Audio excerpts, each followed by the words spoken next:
మకర రాశి వారికి ఈ వారం సానుకూలమైనటువంటి గ్రహస్థితి గోచరిస్తూ ఉన్నది.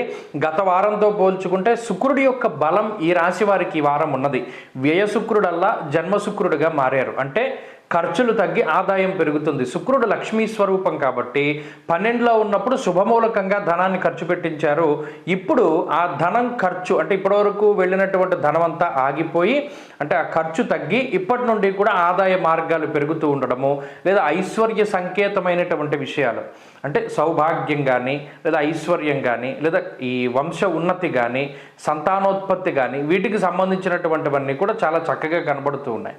అంటే ఈ వారంలో ప్రత్యేకించి సంతాన పురోగతి బాగుండడం కానీ, ఆరోగ్యం బాగుండడం కానీ, లేదా ఉద్యోగంలో మార్పు రావడం కానీ, ఉద్యోగం బాగుండడం, ప్రమోషన్లు రావడం ఇత్యాది శుభవర్తమానాలు ఈ రాశి వారికి ఎక్కువగా వినబడుతూ ఉంటాయి.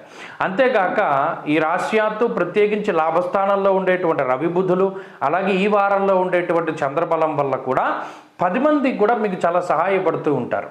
అంతేగాక ఏదైనా ఒక మంచి కార్యం తలపెడితే అందరూ కూడా దాన్ని సక్సెస్ చేయడానికి ఎక్కువ ప్రయత్నం చేస్తారు.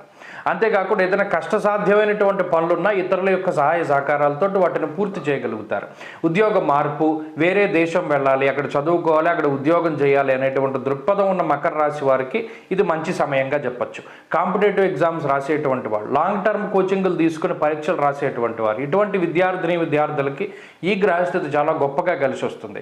అలాగే ఏదైనా వాహనం కొనుగోలు చేయాలి, ఇల్లు కొనాలి, లేదా ఏదైనా స్థలం కొనాలి, పొలం కొనాలి, ఇలా ఏదైనా కొనుగోలు వాటి గురించి ఆభరణాల దగ్గర నుండి, వస్త్రాల దగ్గర నుండి, ఎలక్ట్రానిక్ వస్తువుల వరకు ఎవరైనా ఏ వాహనాన్ని కొనుగోలు చేయాలన్నా లేదా దేన్ని కొనుగోలు చేయాలన్నా కూడా ఈ వారం చక్కటి అవకాశాలు వస్తాయి.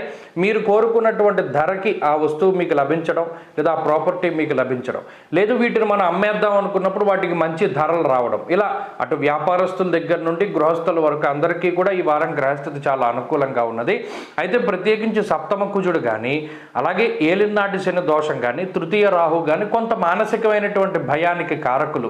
ఒకటి, నిద్ర పట్టకుండా చేస్తారు అనవసరమైనటువంటి ఆలోచనలతోటి, అలాగే లేనిపోని భయాందోళనలు కొంత ఎక్కువగా ఉంటాయి. ఈ విషయాల పట్ల కొంత జాగ్రత్తగా ఉంటే సరిపోతుంది. ఆంజనేయ స్వామి ఆరాధన ప్రతినిత్యం చేస్తూ ఆంజనేయ స్వామి సింధూరాన్ని ధారణ చేయడం వల్ల మంచి ఫలితాలు సంప్రాప్తమవుతాయి. ఈ వారంలో కలిసి వచ్చేటువంటి రోజు సోమవారంగా చెప్పవచ్చును. అదృష్ట సంఖ్య 6, అదృష్ట వర్ణము తెలుపు.